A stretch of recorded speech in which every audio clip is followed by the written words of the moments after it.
Hello Gemini, Sun, Moon, Rising, and Venus signs. Kamusta kayo? Sana po ay nasa mabuti kayong kalagayan. Welcome back po sa Star Tarot.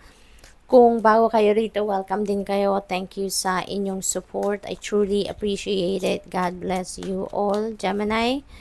Pauna mensahe po ninyo, reflect and peer into the endless ocean and see what peers back. So, Gemini, yung reflection na to feels like to me that this is the kind of reflection na yung mag-step back muna kayo sa inyong ginagawa, no? At magnilay-nilay kayo, magmuni-muni kayo, reevaluate the things that are happening sa buhay ninyo, no?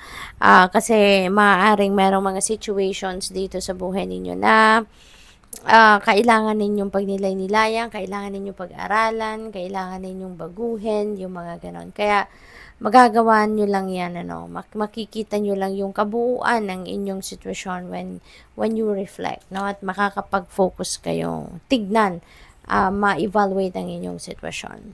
We have chance, allow the sea to wash its chest of wonders, assure you never know what the tide may bring in. Yan. So, maybe meron dito kayong chance to do that. So, go for it, diba?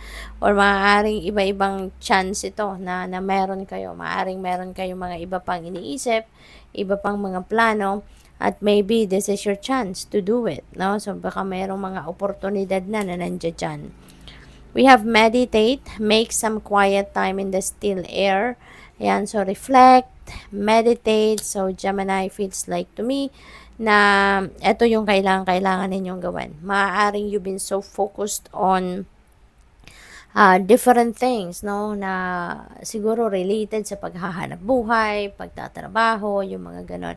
Maaaring pinagtuunan ninyo ng pansin, or maybe those are the situations that are getting most of your time, no, recently. Kaya siguro hindi na kayo nagkakaroon ng panahon para makapag-meditate man lang, makapag-reflect man lang, makapag-connect sa soul ninyo, sa higher self ninyo, yung ganun. Kaya sa ngayon, pinapakita dito sa reading na to na it's about time na, no, to step back muna from what is making you busy at balansehin ninyo ang inyong sarili, bigyan ninyo ng oras din naman ngayon, pansin, no, yung inyong sarili, yung mag-self-care naman kayo. Meditation, reflection, introspection, that is that is one ingredient para sa pagbabalanse ng inyong sarili. What else? Pag-self-care.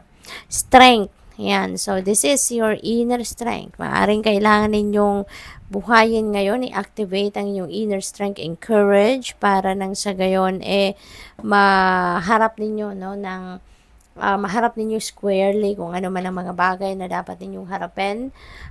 Ma-manage ninyo ng maayos kung ano mga challenging situations na maaring kinakaharap ninyo sa ngayon, no? So, good luck sa'yo. Tignan natin kung ano pa ang mga mensahe para sa'yo today. We have daydream. Ayan. So, dito naman, no, this is good. Daydreaming is one tool then of manifestation. Lalo-lalo na kung yung pagdi-daydreaming ninyo, nilalagay ninyo doon sa sitwasyon na ini-imagine ninyo, yung sarili ninyo as if ini-experience nyo na yun, as if yun na ang nangyayari, no? So, that way, that is going to help you manifest whatever it is na daydreaming ninyo. Pride. Ayan. So, you are taking pride of who you have become, of what you have become. Nagiging proud kayo rito sa mga accomplishments ninyo, achievements ninyo, yung ganon. Maybe meron kayong mga napagtagumpayan lately at you're being proud of it, no? So, which is really good. You deserve it kasi pinagtrabahuan at pinagsikapan nyo din naman yan.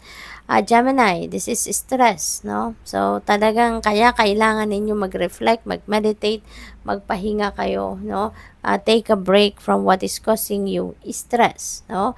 Kasi nga, eto, nandito kayo sa siguro roon na kayo ng sakit ng ulo, nakakaranas na kayo ng physical discomfort, rito nape-pressure kayo, no, nagkukulang na kayo sa tulog, yung ganon. Because, mayroong sitwasyon dito na kinai-stressan ninyo. Maybe you are overthinking or overanalyzing things.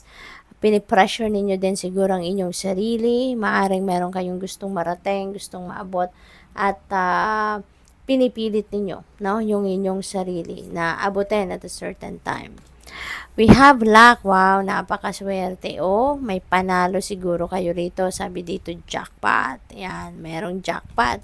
Baka mananalo na kayo ng jackpot sa lottery. Sa ngayon, Gemini, $10 million. Ayan, may cheque, no, na clean name yung dalawang ito. So, ayan, so most likely, no, kung kayo tumataya ng loto, baka ito na nga yung pagkakataon ninyo, 'di ba? But of course, this is a general reading, ano. So, hindi lahat ng mensahe rito magre-resonate sa inyo, hindi lahat ng mga mensahe rito sasakto sa inyong sitwasyon kasi depende rin yan sa energies ninyo, depende rin yan sa pinoproject ninyong energy, no, into the universe. So, but for some of you, no, baka ito sumakto sa inyong sitwasyon at baka kayo ay talagang manalo na, no. So i-align niyo na, magagawa ninyo dito, i-align niyo ang inyong sarili with this kind of energy. Align your thoughts, your feelings and emotions at with this energy para ma-pick up ninyo ang energy na yan at mangyari talaga sa buhay ninyo.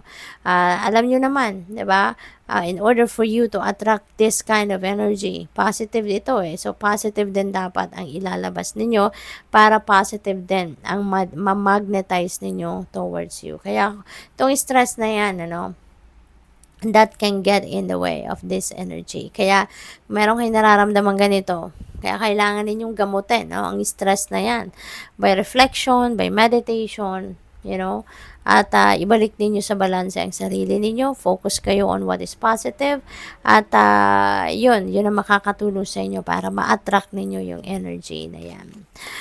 We have accident. Ayan, mag-iingat po kayo ha. Mag-iingat kayo kahit nasaan kayo, mag-iingat kayo, extra cautious, lagi kayong focus sa inyong mga ginagawa, dapat lagi kayong ang tawag dito, naka-concentrate kayo sa kung ano man ang inyong ginagawa. Aware kayo, no, sa inyong ginagawa para maiwasan ang aksidente, okay?